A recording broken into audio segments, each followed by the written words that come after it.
Steve, how's it going? How are you doing? Like, subscribe, etc. Today I'm going to be sharing with you a really cool effect, and I kind of think I probably shouldn't be sharing it because I love the way it sounds, but hey, I'm doing it anyway. This is inspired by watching the Peaks of Valleys video that was released just a couple of days ago, showing off the pitch hack device and the reverse delay. So what I've done is I've built a delay thing which almost sounds like the Soundtoys Crystallizer, and you can get it to sound like it sounds absolutely awesome. So let's get stuck into it, and happy building of things. I'm going to go into audio effects and I'm going to drag in from delay and loop an echo device, and then in picture modulation we are going to drag in a pitch hack and another pitch hack, and then back to another echo device. I'm going to hold down shift, click there to select them all, command G, and I've grouped them together and we've now got an audio effect rack. I'm actually going to create 4 of these, but I'm going to assign the macros before I create them, because then the macro assignments carry over to the duplication. Because when I actually first did this, I did it every single one and it took ages going through the macros and the mapping. So this is the easiest and quickest way to do it. So I open up the macro variations. Now, one word, this is in Live 11 where you've got 16 variations. So if you're in a different version of Live where you've only got 8 versions, you might want to sort of make a few choices on what you're going to put in each one. And so the first thing that I'm going to actually map is the left delay here to macro 1. And that is going to be, rename that to the initial delay. And I'm going to keep that to, we don't want to go necessarily with 64s because that's a little bit too much. So I'm going to open up the map window and we'll do these as we go. So we'll say 16ths up to, no, actually, no, we'll make it a full bar potentially as the delay time. So what this is doing is, this is the initial delay before the whole effect actually kicks in. So it delay that by, say, a quarter note before everything else will start firing. The second thing I'm going to do is the sync drop down. So we're going to put that to there, and that means we can change that from notes, triplet, dotted, or 16th. Triplet is the default and it works quite well actually for a lot. Dotted, sorry, default, and works quite well for these sorts of things. Third thing I'm going to do is map the feedback to macro 3, because then we can affect how many times that repeats and it creates. You'll see when we start creating the effect. Next thing I want to do, I'm going to go into character and I'm going to turn on wobble, and I'm going to map the amount to macro 4.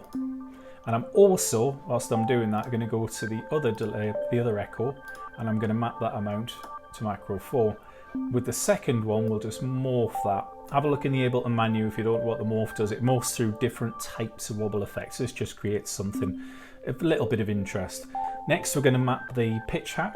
So I'm going to right click on that, map to macro 5, and that maps the pitch thing. We'll go into the mapping in a minute and I'll show you how I'm going to limit the selections. And then we're going to map the reverse to macro 6, and we're also going to map the reverse of the second pitch hack to macro 6, and we're going to do a little bit of swapping around with those as well. And then we are going to map the recycle of the first pitch hack, and then with pitch hack 2 we're also going to map the note. We're going to map the rate to macro 9. We're going to we're going to map the recycling to macro 10, and we're going to map the dry wet. In fact, we're actually going to map the variation as well, because that creates some weird stuff, and then map the dry wet to macro 12. And then we come to the last echo and we're mapping the feedback and the dry wet. And then in the chain, we want the pan of the chain to macro 15. And if we go into the chain here, right click on chain select and map that to macro 16. If we go into the map, so the chain left right, we're going to do that when we've got them all in, because we want to map it so we can give them a little bit of width. The chain selector 0 to 127, and we're going to add a dry chain to this as well in a minute, so we can use that. So the pitch hack, we want to be -12 to +12. Now you can do it a little bit more if you want to, but it can get a little bit messy when you start going like sort of a lot higher or a lot lower. So we'll do the same here with -12 and +12, and it means that the dials are easier to do as well. In the dry wet of the pitch hack, we'll keep that to 0 and we'll top it out at 50 so it doesn't completely take over, because this is the second pitch hack that we're mapping on here. So the only thing with the mapping, it doesn't actually conform to the way you've mapped the buttons. It maps in the alphabetical order of the things that you've got on there, so it can get a little bit confusing when you go in to try and change things. So the echo dry ret is for the second echo, so we'll go from 0 there and we'll put that on 50% because we don't want it to be completely taking over the signal, we just want it to be affecting the signal. The feedback on the echo will go from a 0, which means we only get the 1 delay, and we'll take that to 105. So that should give us quite a nice repeating thing if we want to start getting some feedback effects as well. And the feedback on the second echo will do exactly the same thing. Then the initial delay, this is the delay before you come in, we've already set that one to between a 16th and a whole note. And the variation on the pitch hack is how much it can potentially, if I hover over and it tells you in the notes in the bottom left corner, it assigns a random value between 0 and 12 semitones. It gets a little bit mad. Good for percussive things, but it gets a little bit mad when you're talking about melodic things. So you can't actually do anything with the sync mode, which is the dotted notes, etc. And with the rate of the pitch hack as well, we can't actually change that one either. And recycling of the pitch hack, we'll just keep that to its default value, 0 to 95% for both of them. The reverse, the first pitch hack, we want it to invert the ranges. We'll invert that so it's always 100% when it's turned to the left, and it goes down to 0%. And for the second one, we'll put that on 40% and 100%. We can play around with these and see what happens. The wobble amount, we don't want too much, so we'll put that on 35% maximum from 0. All right, now I can undo that map, and with that chain, Command D, I duplicate, and I've duplicated that 4 times, so we now have 4 different pitch hacks going on. And we're going to change a little bit in between each one, but first thing as well is create chain, and I'm just going to Command R to rename that, and that's now a dry chain. So without doing too much to it, if I bring in just a wavetable, default patch of a sine wave, so at the minute nothing's happening. So if we open up the chain, I'm going to select all of these things and drag the lower of the bars all the way out. And now I want to select the top 4, and we'll just grab the top bar here, drag that, and on the dry chain, same thing, the top lighter colored bar, no, the wrong one, drag that over. So the chain selector is, when it's on 0, we're only getting the dry signal, so it's a dry wet knob effectively. And when it's there, we're getting the full signal. So we'll rename that to main dry wet. So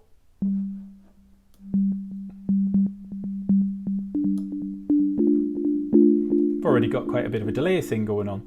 Now we need to set up the individual devices. So first pitch hack, we actually didn't set the dry wet, so that goes up to 100%. And we want to have that as a quarter note. And then if we go into the second chain and we go into that pitch hack, dry wet 100%, and we're going to move that to a quarter note dotted. Third pitch hack, 100%, and we're going to move that to a half note. And then with the fourth pitch hack, we move that up to a half note dotted and 100%.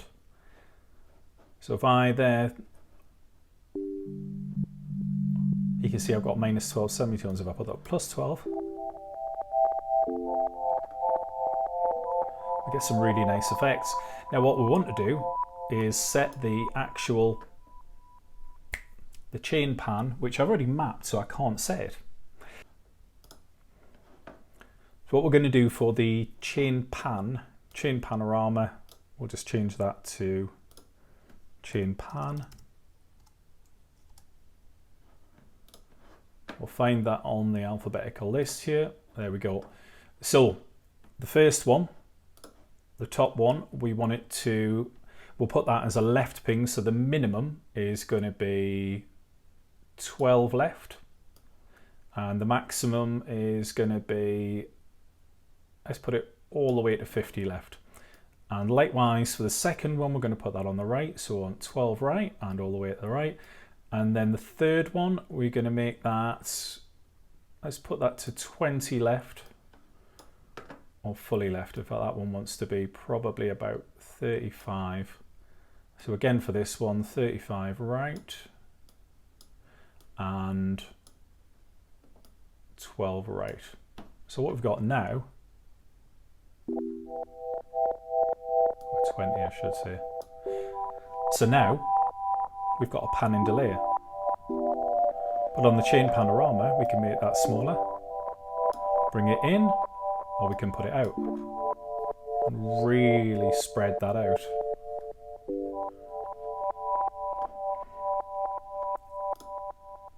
Now a second delay, which I didn't actually get around to doing, we want to make them all ping pong. So I'll probably just forward the video whilst I do this.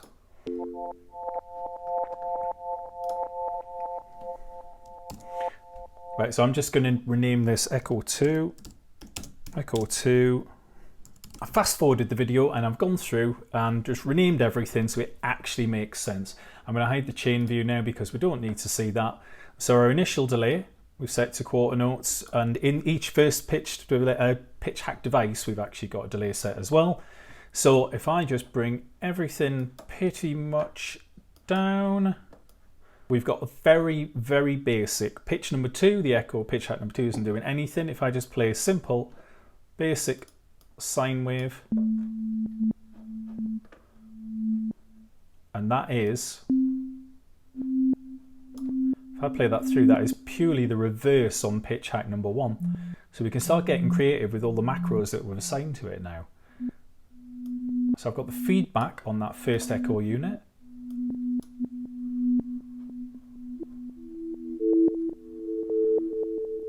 Now if I take the dry wet down,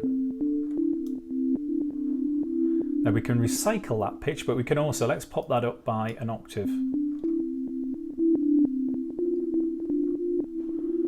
And now let's put pitch 2 dry wet on.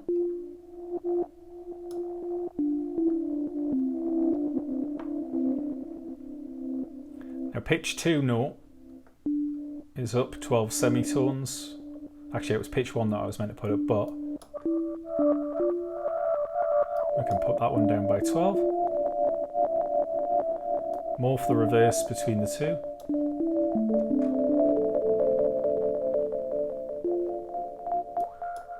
It's quite nice having that up, or we can just set that back to its 0 point. The rate of the second pitch hack. So it takes longer for that second note to come in. If we put that up to 12 semitones, I'll put that rate right up. It takes quite a while before it comes in. And the second echo dry wet, that ping pong echo, the variation in the pitch goes a bit mad. You can hear that going a bit mad in the background there. Now when we start recycling it, it starts getting even madder. So this is the second pitch being recycled.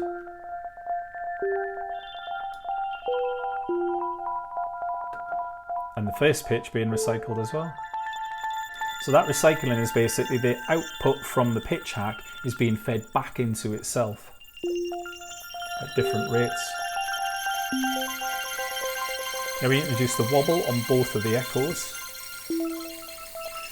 And this gives it a kind of like an analogy tape style thing. The pitch is wobbling.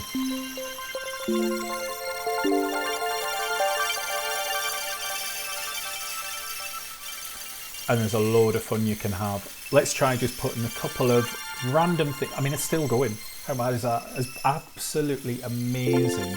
Now I've got the Soundtoys Crystallizer and I think it's an amazing piece of kit, but this is kind of reproducing the effects of that, but it's just going totally mad with it and it sounds absolutely brilliant. You can do so much with it. If I take that dry wet down, let's try loading a few different things into here. What I may do is actually, I've dropped in a simpler, now I'm just going to start putting a few different samples in there, see what happens, see what it does to them.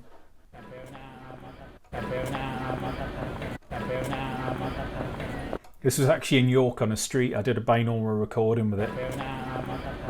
Pop the effect rack on.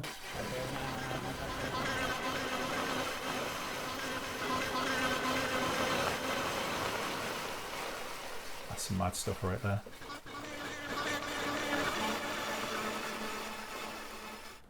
This is somebody making a little bit of a sound in the Minster in York.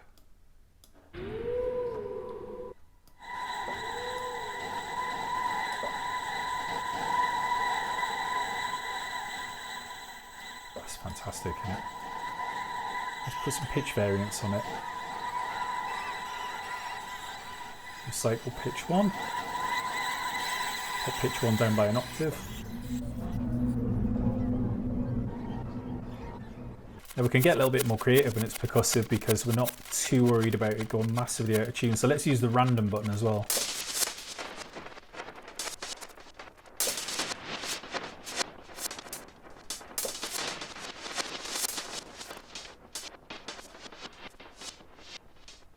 Hi conga.